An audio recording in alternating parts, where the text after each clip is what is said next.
And as I record this program, I do want to give everyone a friendly reminder that if you do not wish to appear in the recording, please make sure your audio and video are disabled at all times. Nothing in the chat comes up in the recording. I'm going to stop sharing my screen and Maggie will take over.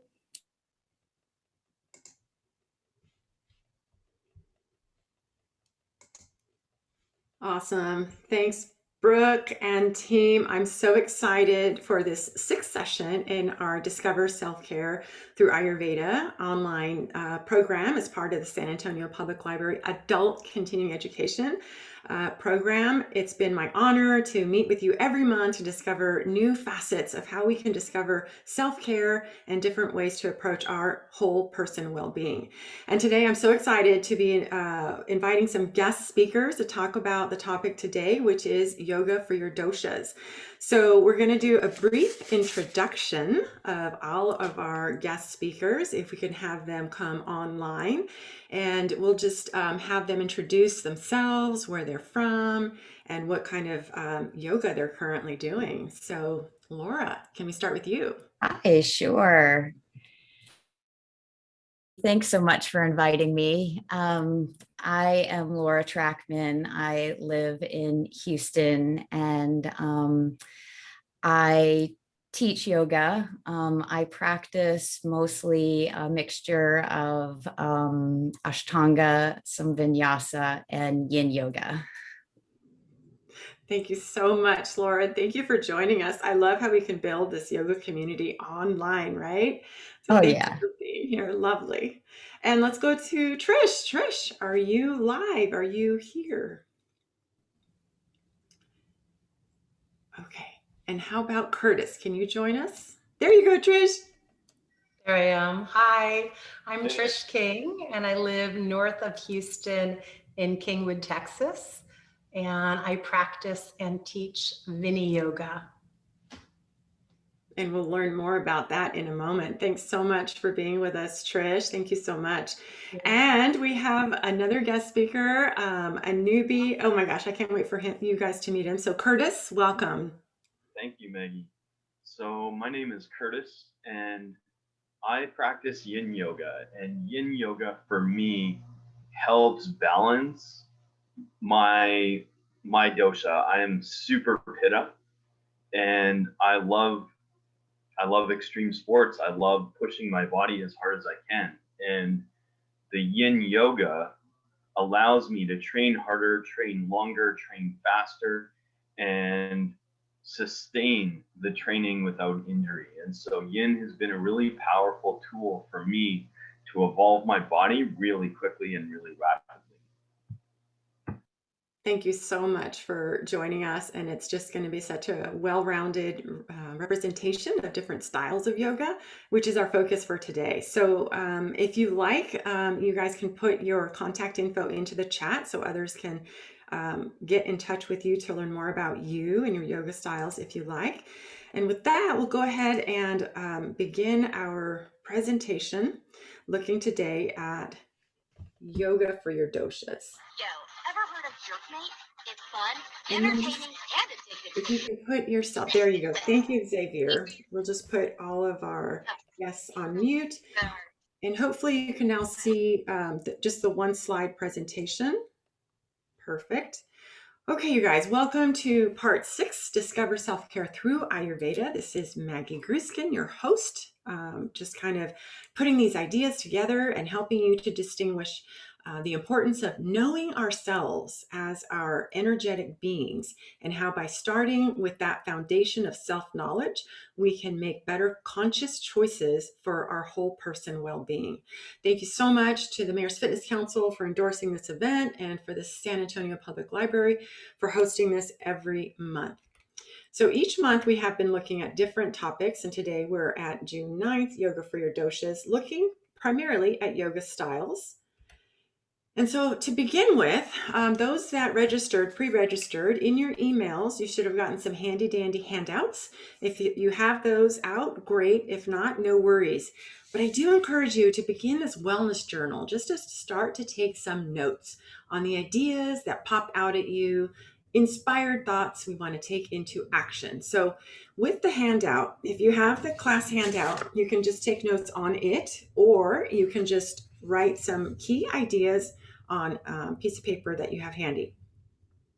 So to review, we've been talking these past months on Ayurveda, the science of life that's been around for about 5,000 years.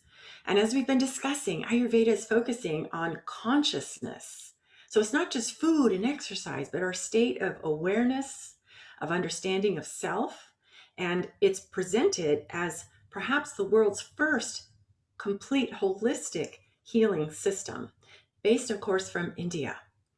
The focus of this approach is wholeness, reintegrating all aspects of ourself in our thoughts, emotions, and actions, and what we do in life. We're looking at consciousness, learning the skill set of how we can dive into being aware of self as we move throughout our day, as we share our energies, and as we create with our work and our hands and our heart. So we're going to learn about utilizing the five senses in each of our topics, because the five senses are gateways, not only to feeding our information or energy through our food, what we see, what we hear, touch, and feel, but also recognizing that the five senses feed our soul and our other subtle aspects of being. So Ayurveda, the science of life. And for this session, we're really going to look at the yoga part. The yoga and the Ayurveda are equally ancient. Ayurveda is more of the holistic approach to healing the body, which also uses yoga as one of the many ways to tap into our nature, and then deciding which styles of yoga, what attitudes to take into our practice, so that we bring back that completeness and that wholeness to our vibrant well-being. And of course, we always say, you don't have to be vegetarian to do yoga. You don't even have to like Indian food or practice meditation or know Sanskrit, these crazy foreign sounding words. But we do need to care about our health. We do need to want to be in harmony with nature, including our outer environment and the nature within our mind and our body. So as we seek that ultimate aspect of being and showing up as our radiant example in body and mind well-being, let's have this open mindset. Let's have this curiosity into learning who we are through our doshas and our mind-body constitution, and then how to bring in that awareness and how to live our best life. One thought, one action at a time. So to conclude our review of the doshas, and again, to see the past videos from each of the months, perhaps we can share the link for the recordings, where the recordings are from the previous sessions. So you can watch those where we go into more details on each of these. So the big concepts is there are 5 elements in Ayurveda which pervade everything in the universe, from the stardust to the cells in our body. And these 5 elements are space, air, fire, water, and earth. And when they combine, they form these qualitative energies known as the 3 doshas. So the vata, the pitta, and the kapha. These 3 words can be opening gateways to further understanding ourselves as who we are as an energetic being. When they ask you, who are you? You can now say, I am vata pitta, or I am pitta kapha, as a new way to fully express yourself and how we relate to our outer environment. And of course, they're based on the gunas, the 20 gunas, the 10 pairs of opposite qualities. And we'll get more into those next month. So everyone that's joined us now from around the world, if you'd like to just put in the chat where you're joining us from, and if you know your dosha. We always like to know who is here, what are the energies that are joining our conversation. And of course, I encourage you, if you have any questions that pop up during our discussions, to please just post that in the chat, and then we can have Brooke bring those to our discussion at the end. And I see we have people coming in from San Antonio, awesome, and Houston and India, awesome. All right, guys. And if anybody wants to share their doshas, or if you don't know your doshas, we always encourage you, you can just search online. A quick one is chopra.com/dosha quiz. And then you can just search dosha quiz, and you can take 2 or 3 of them. And I recommend that you do that to just kind of see how they balance out, how they average out, and which ones you resonate with. So if you don't know your doshas right now, not to worry. That's the focus for next month into the specifics. So you'll have time between now and then to get some of those quizzes. Perfect. And Brooke has now posted that link into the chat, so you can look into that. And for those that are viewing the recording and you don't see the chat, you can also try Banyan Botanicals, BANYAN, botanicals.com. Perfect, you guys. Thank you so much. We've got some Kappas joining us. Wonderful. We've got Vancouver represented. We've got some Vata Pitta combos. So we're getting a mixture of this. I love it. Awesome, you guys. Beautiful. So what's your dosha? As we always suggest, is such a sweet, clear way to begin our journey every day, because by knowing ourselves and by knowing whether we're in balance or whether right now we're kind of feeling out of balance, that's the first step to then knowing, how can I choose what is best to balance me right now in this state? Every time we come to the yoga mat, every day we wake up, is this beautiful opportunity to touch base with who we are, how we're showing up right now. All right, so let's continue. And we've got some more from San Antonio. Wonderful. And don't worry about your doshas. We'll go ahead and look at the yoga styles for your doshas at the end of the session. And for now, I want to go back to our guest speakers. So let me know if we're back with the show. There we go. We're back here now. Wonderful, you guys. So that was a real quick run through of just the summary of Ayurveda and the doshas. So as we begin to look at the 10 styles, the different styles of yoga, let's go ahead and now look at the 10 different reasons for doing yoga.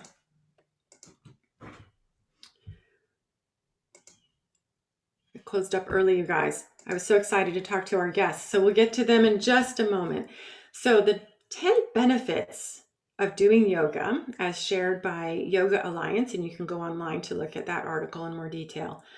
So see which one of these might appeal to you the most. So the stress relief, yoga for pain relief, for better breathing, for flexibility. A lot of us think yoga is just for flexibility, right? But what about increasing strength, weight management through yoga, improving our circulation as we get off of our seat and learn to remove our body? How about cardiovascular conditioning? And then being present, learning to focus on the moment, and then to feel sort of this inner peace. Which of those appeal to you for wanting to do our yoga? If you want, you can share that in the chat. Maybe think back of when you started yoga or your initial reasons for wanting to do yoga. If it shows up in one of the top 10 reasons, yeah, stress release is huge. All right, so with that, let's go ahead and move to the different yoga styles. So these 10 are, there's many different styles. So I want you guys to think of the universe of yoga styles as being represented by like a big tree with a big solid trunk that grounds us into our universal aspect of human needs and desires and how we express ourselves. So as the trunk flows out into the branches, there's many different big branches that have schools of yoga.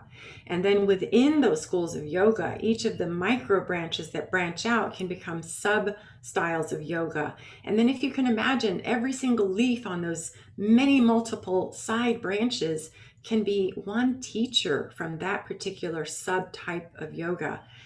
And so just with that, this beautiful, flourishing, growing, evolving tree of yoga is our cornucopia of exploring our opportunities to connect our mind and our body for our own specific needs. So as you think of your reasons for wanting to do yoga, let's look very briefly at the different common forms of yoga that we normally see. So Hatha yoga is basically what everybody may be aware of. It's sort of like a basic beginner style with less challenging postures. It's the Hatha, the union of the sun and the moon energies, and that's practiced on the yoga mat. And then vinyasa, it's very popular, more commonly known as sort of this fluid, a flowing style where students move continuously from one posture to another, typically coordinated with breathing. And a lot of classes use this with music, and it's geared towards fitness and stuff like that. And then Iyengar has been around for a long time. Its emphasis is on using props, chairs, cushions, anything to maintain our proper body alignment, especially for us less flexible folks. So anybody looking for alignment and more of that yoga presence and therapy, that's a wonderful style to explore. And then Ashtanga, so we know we have Laura here that can maybe tell us more about that style. This is a vigorous school of yoga where students are rapidly moving and smoothly from one pose to the next through a choreographed set of postures. And there's different levels of it. And it's a beautiful, intense style. So I encourage you to look into that and ask Laura your questions. And then Bikram. This is typically practiced in a heated room over 100 degrees Fahrenheit. Mostly to increase flexibility and to have that sweat help detox the skins. So it's best for highly physically able practitioners. So it's also known as hot yoga. And then Vini yoga. You guys, we're so lucky to have Trish here to talk about this newer type of a yoga therapy, which incorporates breathing and can sometimes include chanting exercises as well. The postures can be gentle and students can flow gently from one to another, repeating them gently and moving more and more deeply into the postures. And then Kundalini yoga is a flowing style of yoga with an emphasis on breathing techniques. And it may involve more of this spiritual aspect, this more connection of our inner core and self. Kripalu can incorporate emotional and spiritual aspects similar to psychotherapy. So again, the breath work is brought in here along with the postures. And it can also be a physically challenging form of yoga. Anusara has also been a very popular one with an emphasis on alignment similar to Iyengar. And it can also bring in other forms and styles of healing through chanting and breathing. And it's very lighthearted, very focused on heart-centric atmospheres in classes. And the last one is Sudarshan Kriya. So it's a series of breathing techniques with different rates and different levels, working with airway resistance and really focusing on rebalancing the autonomous nervous system. And I didn't include yin here, but we can go into that when we meet with our guest speakers. All right, so now let's pause this as we return back to our guests. So if we can have our guest speakers now come back into the room, and as we begin to now look at yoga stories. So I hope you have in your mind some of those yoga styles, some of the reasons why we even start practicing yoga. For most of us, yoga may be viewed as this strange practice we do on the yoga mat, and we do breathing and we do funny pretzel poses, and that's basically for flexibility. But if I can have your imagination go back 5,000 years ago or longer, when yoga first began as a private practice, where perhaps one student met with one teacher, and this continued, this relationship of nurturing and self-exploration with body and mind practices continued throughout their whole lifespan. It wasn't just about the yoga postures on the mat.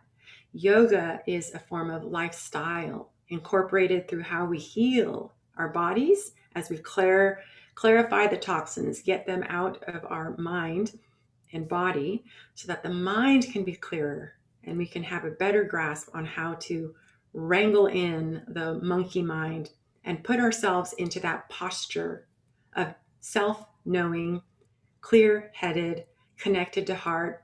And in that state, in that grounded state of being, we can then choose how we can feed ourselves, how we can work with our hands, how we can connect with others, and in that way begin to form a lifestyle.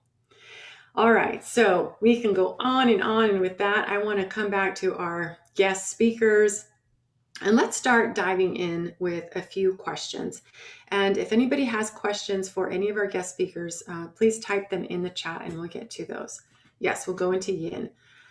So, first question for our guest speakers. How did you guys get introduced to yoga? And if you can remember why you were initially introduced into it. Who would like to start first? I can start. Curtis. So when I was much younger, I was a carpenter in a previous incarnation. And I also did a lot of rock climbing and sailing and mountain biking. And I just loved being physically active. My body builds stability, strength, and power really quickly, but my body can't keep up with flexibility and mobility. And so I knew that if I continued on the path that I was on, I would deal with a lot more injuries than I did in my lifetime. And so I found yoga. I was looking for a stretching system, something to keep me limber. And I found yoga and it worked really well. And so I built a lifetime relationship with the practice. That's so beautiful. Thank you, Curtis. So I can add a little bit to that. For me, I was in my former life, or part of my life now too, a dancer. And so I had a lot of flexibility and range of motion. And for me, I was looking for a little bit more stability and strength. And I first started taking yoga with my husband as something to do together for fun, to explore something new. And then I continued with the practice and was kind of moving toward more of vinyasa flow of yoga, which kind of really complemented to me the dance. It felt very dancey. And then I had an injury, a back injury, and I discovered Vini yoga, which is a little bit more mindful and slow. And I thought, this is really the way I want to go, as the true complement to my dancing is a little bit more mindful and present awareness. And with the Vini yoga, it really helped with pain relief and healing as well. So. Love it. Thank you, Trish. And Laura, tell us how you got started with yoga. Well, I think that I've since learned there are no accidents, but I found yoga accidentally. I was a new mom. I was pretty active person, played a lot of tennis. And I belonged to a mom's group in Cincinnati, Ohio. And each month we would meet, and this group we had a session. We'd go to somebody's house and they took everybody down to the basement and we did a yoga class. I didn't know anything about yoga at all. And since then, when I love this part of the story, the woman who taught that class, she was, I think, a newer teacher, kind of starting on her path, has become kind of a well-known teacher. So that's sort of fun. You can look her up. Her name's Sienna Sherman. And the style of yoga was Anusara. And it was a really beautiful practice. And as a new mom, it was helpful. It was that stress relief. I wasn't getting a lot of sleep. I came to this place where I was moving my body in new ways that I'd never done before, and it felt really good. And then, like at the end, and we're like lying there, what I learned later was Shavasana, and I just was like, oh, this is just so great. And so then, I did it on and off. And then I also kind of put it to the side. My kids got into martial arts. And so I was into that for a while. And then I got introduced to Ashtanga later, which reminded me of that martial arts time. So, I've had this journey, and I feel like I have like sort of accidentally come into these different things. Yin yoga, which you had mentioned, Curtis, also just sort of came into my life when I didn't expect it. And I don't know when you want to go into those different styles, but became a teacher, never thought that that was going to be something I was going to do. So it's all just been so pleasant, and I wasn't seeking it necessarily, but it's just now it's just such a huge part of my life. Thank you, Laura. I know I've just been so amazed as to the three of us have known each other for a while now through Houston. And it's been amazing to watch each of us evolve and flow and continue to experiment with different styles of yoga. And as I've shared in my previous stories about how I got into yoga, is initially I didn't do yoga. I was, an executive professional, and I was doing my graduate studies at night. Who had time for any of this stuff, right? And then, of course, I got injured. I got rear-ended. I was in pain from head to toe. And after 9 months of pain treatments and twice a week therapy, and then I couldn't do any of my precious sports that I was doing, the doctor gave up and said, just get used to it. This is your new norm. You're going to just always feel this pain. And I didn't want to give into that. And he said, well, you might want to try something like yoga. It tends to help some people. And I grabbed onto it, right, with all my might. And within 3 months, seriously, within 3 months of doing it repeatedly, just 3 times a week, 1 hour, 3 months, I woke up one day and there was something different. At first, I didn't know what the difference was. But for anyone who's had pain, chronic pain for a long time, you know that as soon as you wake up, it's that screaming body yelling at you for attention, and it never leaves you. And for the first time, it was quiet. So yoga connected me with the awareness of how we can move our body back into alignment. We can bring our breath into mindfulness, and we can be aware of how we move and integrate our whole movement throughout the day. So it was a bliss from the beginning. But then, of course, what happens? We get busy, we feel well, so we go back to our old routines, right? So I'm curious, as you guys have been practicing yoga for many years, and you started with one particular style, what helped you the most to decide what styles to try next, especially now that we have so many yoga styles available online? Can you share a little bit more about your stories of different styles that you tried and have worked for you? Trish? So I can speak of that a little bit. I think I said a moment ago that I practiced vinyasa flow, which to me felt very much like a dance, which I really organically love already. I also practiced Iyengar yoga, which worked for me kind of very alignment basis, a little bit of what I learned through dance as well. So I like that.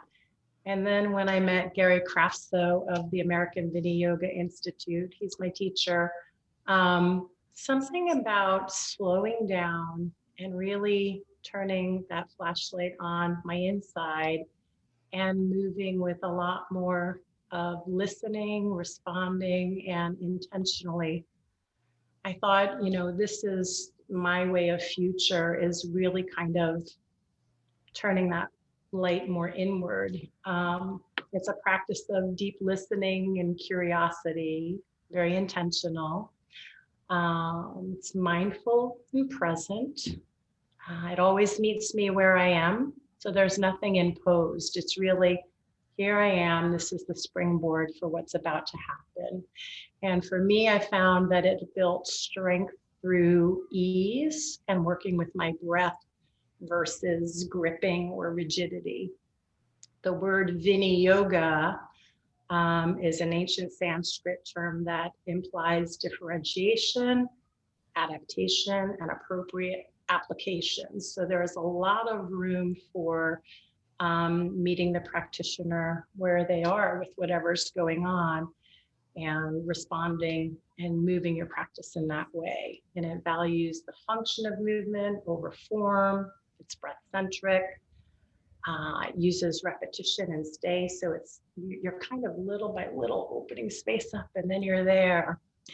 And the sequencing is really related to meet your needs as well. You sequence the asanas, the steps of the practice to meet your needs. So anyway, I discovered that practice, and that's the practice that I've been using in my life and practicing for maybe 10, 15 years now, and that I share, and it works for me very well. So.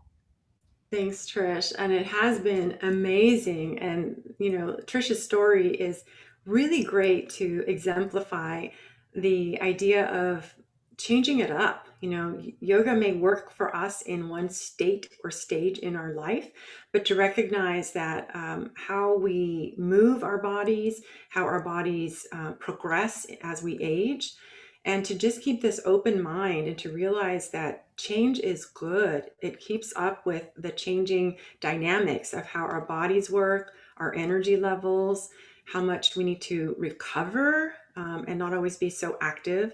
And watching Trish and her progression from her initial styles of very active, dancey, flowy, powerful, just all on yoga, to really highlight her passion as a dancer. Think about the qualities as we look at the doshas, and how, as our self-discovery tour in life continues, we honor who we are, how we're showing up, and then can we match these different styles that rebalance us, or in times of sickness, or when we get hurt, to know that there are different styles that can serve for the moment. And then we get back onto the styles that resonate with our heart and our well-being. And you can see it in our faces as we talk about our own styles that resonate with us. And then that corresponds to the qualities of who we are showing up right now as our Vata, Pitta, and Kapha energies, and then matching it with the qualities that come from each of those different styles. So listening to the different styles that our guest speakers are talking about and identifying the qualities. So the dance is flow, so that's Vata, right? The Ashtanga is power, so that's Pitta as well, and Kapha. And the Kapha is like, we need to get that invigorated movement, flowing challenge to rebalance. So always keeping in mind that how we balance ourselves through any of the mechanisms and interventions is the qualities, the gunas, the balancing opposite pairs that balance the doshas. All right, so thanks for that, Trish. How about Laura or Curtis? What styles have you tried? And if you'd like to share more on the different styles. I went through a lot of different styles. I did a full exploration. What is this new thing in my life, this yoga?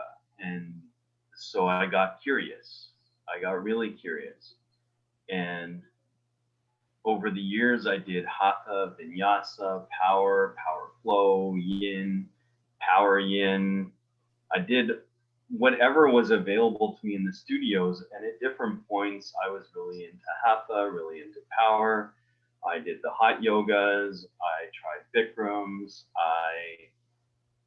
I went everywhere. I did 2 years of really intense Ashtanga practice, which led me to yin, which is a bit ironic. But when I found yin, I knew that I had found my path, because I could do yin yoga as my main practice, and I could see improvement in every other style of yoga.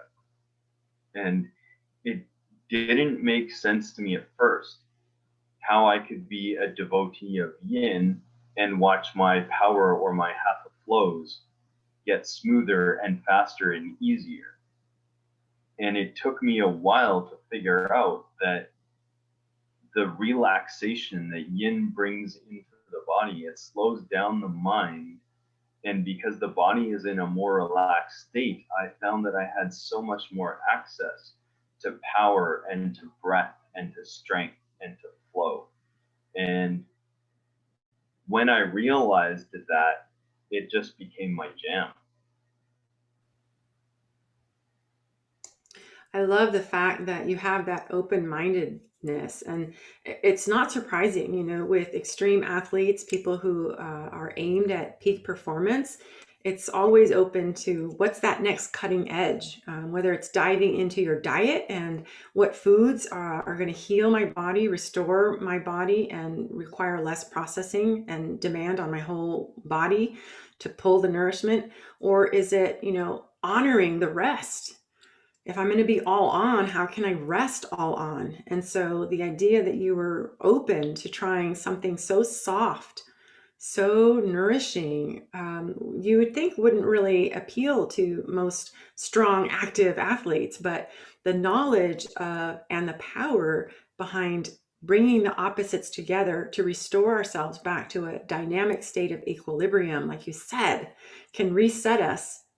And then we're even more empowered to show up in a more powerful way, in a more sustained way. And perhaps with that flexibility blended in with the increase of the strengthening and the power that you have in your sports, it feeds it and it nourishes it. And somehow you get stronger and faster by going slower and relaxing. I love that. And then especially for your rock climbing, do you have any other tips on for people who are looking at extreme sports like rock climbing? How is yoga and the skill set of breathing, balancing, core strength, do you tap into that during rock climbing? Oh, for sure. The especially the yin yoga is to sit in a pose and build a relationship with the body. That relationship, and in any style of yoga, right? We've got the Ashtanga and the Vini yoga represented here today. Any style of yoga where I'm investing in that relationship, the body is going to show up more powerfully because I've nurtured the relationship with the body everywhere. I love that. Thank you so much. And Laura, can we hear more about your story? Because I mean, you kind of went through this identity shift. I think a lot of us, once we get into this awareness journey and we start to really connect with yoga, it has the power to transform not only our body on the mat, but can you tell us more about your journey and the different styles, what you've liked the best, how you've learned to pick and choose which ones you've explored as well? Sure. Well, I got introduced to the Ashtanga practice in teacher training, and I felt very empowered by the practice. I did feel like it was tapping into an inner strength that I didn't know that I had. I also sometimes when I was first, exploring yoga and I wanted to do things at home, I'd be at home, think, okay, I'm going to do a home practice. And then I just kind of go, I don't really know what to do. And what I loved about the Ashtanga practice was that it was a set sequence. And you don't have to do. I'm a light Ashtangi, so you don't have to do the whole 90 minutes. After I did my teacher training, I actually spent a week in Austin with David Swenson, who in his book about Ashtanga, he breaks the practice up. You could do a 15-minute Ashtanga practice. You could do a half an hour. He gives you some really great ways to take the practice and make it something that you can do at home. So that was very appealing to me.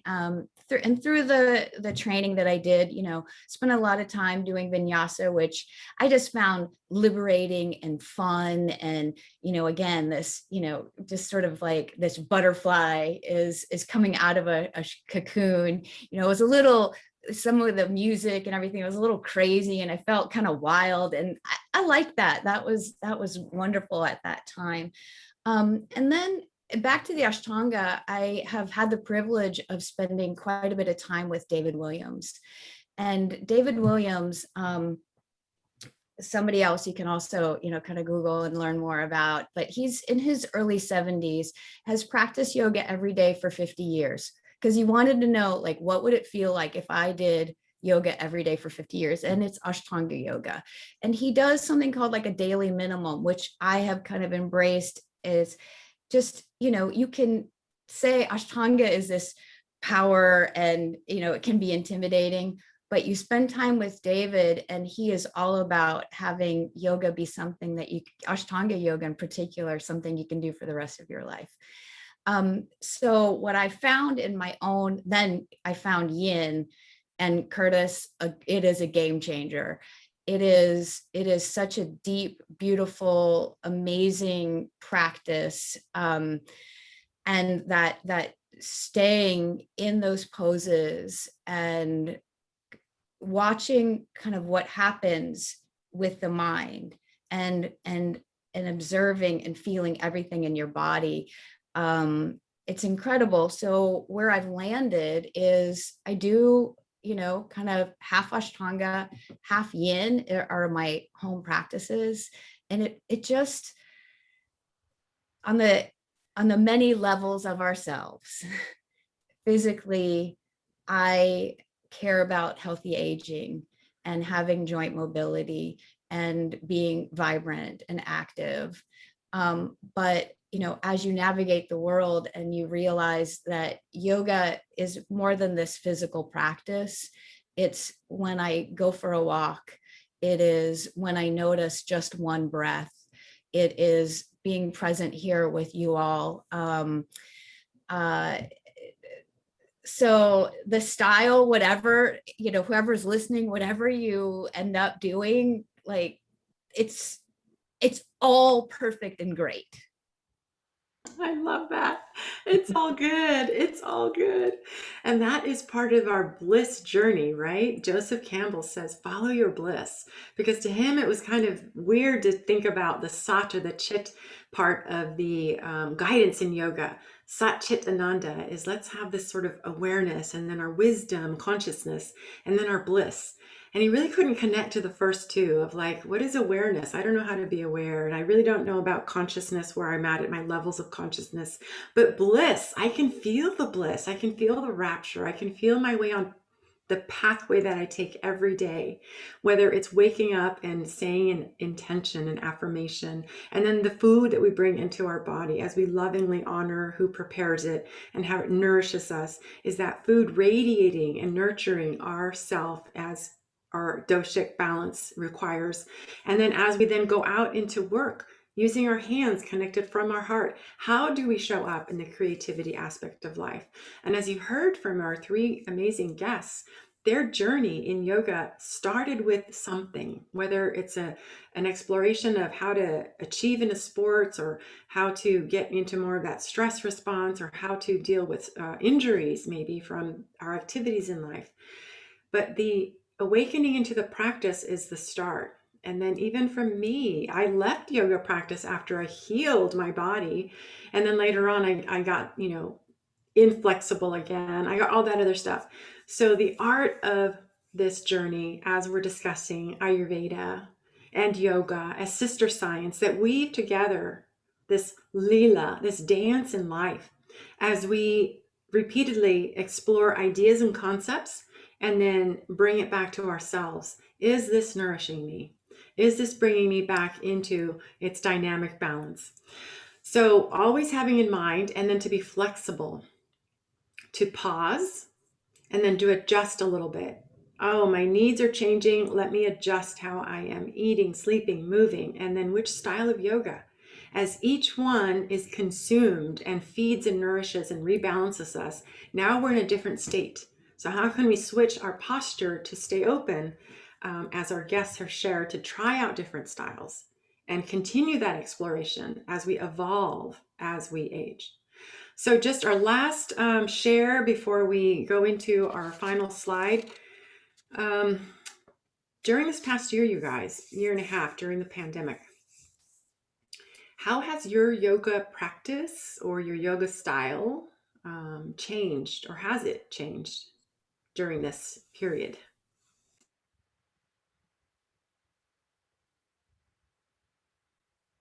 I know we're no longer in studios, so are you guys practicing? Are you starting online classes? Are you doing yoga online? I have not been practicing during the pandemic. I did one yin yoga class 3 weeks ago. And for me, the pandemic came at a time when I was not moving at all. And my challenge has been to get moving again. And now I'm starting to approach the levels of athleticism that I'm used to having in my life. And I can feel my body really calling for that yin yoga again.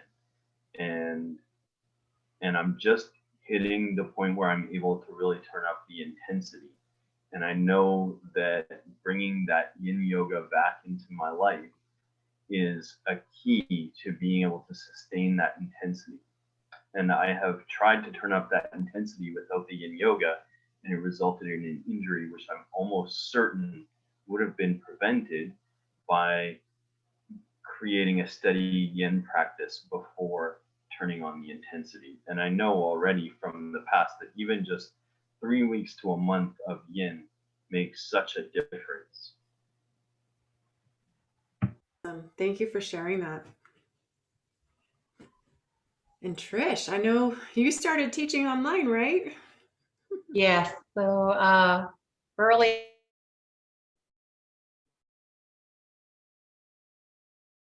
I think started teaching. there you go. You were frozen for a little bit. Trish, can you repeat Sorry, that? there I am. So early in the pandemic, I stopped teaching classes in public, yoga classes in public. And I started an online group, and we meet Wednesday, Saturday morning pretty much consistently for the past year. And it's been wonderful to have that yoga community and connection. And then in my own life, I practice yoga almost every day, or I would say every day. And it's really kind of on, I don't have a set time. Usually it's the morning, but just almost like a daily check-in to connect with myself before I move myself out into the world. And I would say my home yoga practice is very simple and basic, but leaves me feeling, as you said, nourished. And then my other kind of staple yoga practice is kind of flower gazing and garden walking, and just kind of taking in nature and breathing with that. And even as you were talking about, different yoga styles, I think of my garden, and I bring things back from the store. Everything requires like a little different space to grow, different nutrients, creating different shapes and colors. And for me, it's kind of like, yoga and gardening connect with each other internally for me. So Thank you so much, Trish. And if those of you love flowers, you should follow Trish. She takes pictures of beautiful flowers and happenings in her backyard to continue the awareness of the beauty in nature. Thank you so much, Trish. Laura, do you have any shares on how the practice has changed during this pandemic? I think I've leaned into obviously a little bit more of a home practice, and trying to work with David's daily minimum, which his daily minimum is 3 sun A's, 3 sun B's, and then the 3 lotus poses from Ashtanga. And, and it takes 10 minutes, maybe 15 minutes.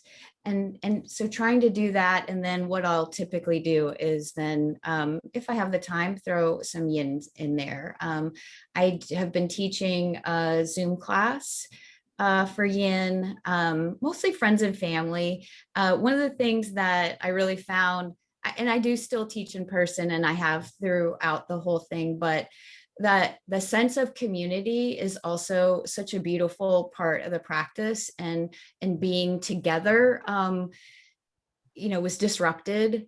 And I feel like that is starting to come back as I go to different studios or the class where I teach, and that practicing collectively and feeling, I think, the prana or the life force energy from what's happening on each mat, and then feeling it in the room, is something that I really was missing, whatever, a year ago. But it feels nice to have it come back. Beautiful. Thank you so much. And we have had requests, if Trish and Laura, if you want to provide your contact info on where people can perhaps take your classes online, if you feel the need that, or if you would like, you can share that in the chat window. So with that, let me go ahead and just close it out by sharing our last PowerPoint on the doshas for dynamic balance, we're always remembering that we're looking at our current state, who we are, who our nature is, prakruti, through our doshas, our energetic qualities, and then looking at our lifestyle and how we're bringing everything through the five senses to rebalance us in this beautiful dance of dynamic balance. So for Vata, you want to be including calming styles of yoga, quieting, and yet slightly warming. And then for Pitta to rebalance, if you've got too much fire going on, you do want calming and quieting, but cooling. So none of the hot yoga, folks, all right? And then for Kapha, this is where we get into stimulating and warming. So you can do the hot vinyasa, the flowing, the Bikram and stuff like that. So these are real simple tips on which of the yoga styles might be good for each of the doshas and how to balance. But to get more into the details of it, please join us next month as we're going to be looking at part 2, yoga poses and yoga for your doshas for rebalancing. So that'll be the next month. Join us again on the second Wednesday at 12 noon Central Daylight Time. And then I really want to invite everyone to join us starting this Sunday online. We're going to be celebrating a week-long expert series speakers for the 7th International Day of Yoga. And then on the 19th, make sure you join us here locally, downtown San Antonio in the beautiful lagoon area at the Shops at River Center. We're going to have a free yoga class. And the first 100 to register online and check in at the registration desk will get a free yoga mat provided and sponsored by HEB. So please join us June 19th at 7 p.m. Central Daylight Time. And check out our amazing lineup of speakers, you guys. Oh my gosh. So Dr. Satbir Khalsa speaking on the science of yoga, Eddie Stern speaking about the oneness of yoga, consciousness, Gary Kraftstyle. So learn about Vini Yoga. Join us online June 15th to dive into this amazing yoga therapeutic approach. And then June 16th, Susan Weiss Bowen will be talking about Ayurveda and lifestyle. Dr. Ajaya Joshi, he's one of our local yoga supporters of I Do Yoga, and he'll be talking about healthy spine with yoga. And then on June 18th, Jeffrey Armstrong. So let's talk about yoga philosophy and the 8 limbs of yoga. Please join us online, pre-register at iduyogasa.org, and please invite your family and friends from around the world as we celebrate the 7th Annual International Day of Yoga. So with that, you guys, that concludes our presentation. These are some of the reference books that we look at through our sessions. And then this is my contact info. You're welcome to DM me for any handouts from our discussion today. There's a flyer on yoga for depression, yoga for stress, yoga for sleep. And if you want to look at 117 health conditions helped by yoga from Dr. Timothy McCall, please DM me or send me a text. And I will be glad to share those with you. So with that, we'll go ahead and stop the share. And Brooke, I will return the show back to you. Thank you everyone, to Laura, Trish, Curtis, Maggie, for a wonderful presentation. We do have some questions and I want to be respectful of everyone's time. So let's go ahead and delve right into it.